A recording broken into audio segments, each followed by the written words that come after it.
কথায় কথায় প্রবাদ আওড়ানো যেন বাঙালির স্বভাব। কোনো ভালো কাজের জন্য যদি প্রচুর অর্থের প্রয়োজন পড়ে, ঠিক তখনই আমাদের মুখে মুখে ফেরে একটি জনপ্রিয় প্রবাদ, চিন্তা কিসের, লাগে টাকা, দেবে গৌরী সেন। কিন্তু কখনো কি ভেবে দেখেছেন কে এই গৌরী সেন, আর কেনই বা তিনি সবাইকে টাকা দিয়ে বেড়ান? এ কি নিছকই এক কাল্পনিক চরিত্র, নাকি আদতে সত্যি তার কোনো অস্তিত্ব আছে? উত্তর জানতে হলে আমাদের কয়েকশো বছর পিছিয়ে যেতে হবে।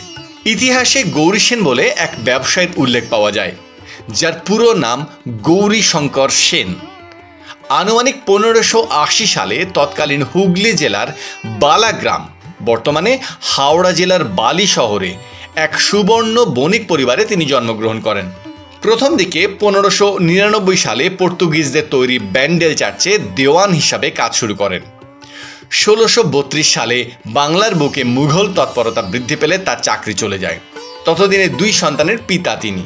একদিকে সংসার, অন্ন কষ্ট, অন্যদিকে অর্থের অভাব, ভারী বিপদে পড়লেন তিনি। অনেক ভেবেচিন্তে ঠিক করেন বৈদেশিক বাণিজ্য শুরু করবেন।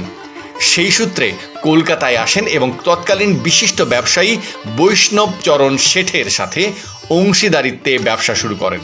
সেই সময় কাপড়, তেল, শস্য, দস্তা ইত্যাদির ভালো বাজার ছিল। বিভিন্ন জায়গা থেকে কাঁচামাল নিয়ে জলপথে নৌকা করে চাহিদা মতো তিনি রপ্তানি করতেন। অল্প দিনেই তার ব্যবসা ফুলে ফেপে ওঠে। শোনা যায় কলকাতার আহিরিটোলায় প্রাসাদ তৈরি করেন তিনি। এরই মধ্যে ঘটে গেল এক মিরাকেল। তিনি ও তার অংশীদার দুজনে মিলে একবার ডুবে যাওয়া 7টি নৌকার দস্তা নিলামে কেনেন।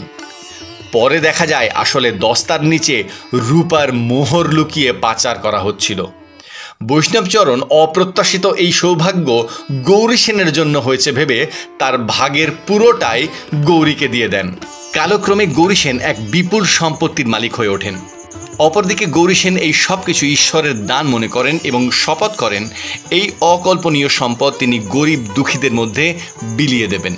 সেই সময় অনেক গরিব ঋণগ্রস্ত মানুষের টাকা তিনি পরিশোধ করে তাদের কারামুক্তির মাধ্যমে নতুন জীবন দান করেন। সেই সময় গরিব দুস্থদের একমাত্র ভরসা হয়ে ওঠেন তিনি। অনেক কন্যাদায়গ্রস্ত পিতাকে তিনি টাকা দিয়ে সাহায্য করেন। তার কাছে সাহায্য চাইলে খালি হাতে ফিরতে হতো না কাউকে। প্রচলিত ছিল গৌরী সেনের নাম করে যদি কোনো গরিব অভুক্ত মানুষ খাবার চায়, তাকে যেন বিনা বাক্যবায়ে খেতে দেওয়া হয়।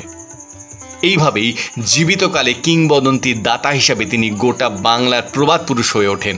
1667 সালে তিনি মারা যান।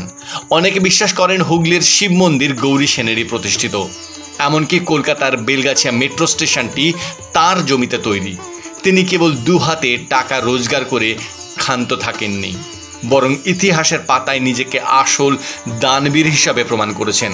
আর ঠিক সেই কারণেই বাংলা প্রবাদের মধ্যে দিয়ে আজও তিনি অমর হয়ে আছেন।